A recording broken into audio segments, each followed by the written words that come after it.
তো আজকে আমি তোমাদের সকলের জন্য একটা দারুণ পটলের রেসিপি নিয়ে এসেছি। তো তার জন্য প্রথমে আমি পটলগুলোকে ভেজে নিলাম সর্ষের তেলে।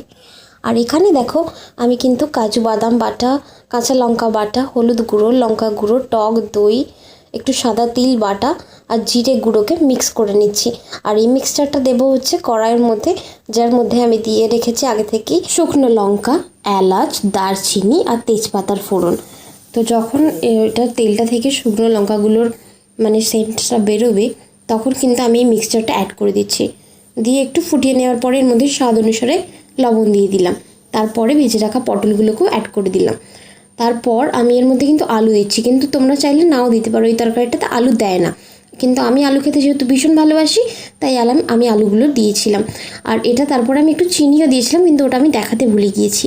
তো তারপরে একটুখানি সিদ্ধ হওয়ার জন্য আমি চাপা দিয়ে দিয়েছিলাম। আর চাপাটা খুলে দেখলাম যে সিদ্ধ হয়ে গেছে। তারপরে আমি ঘি আর গরম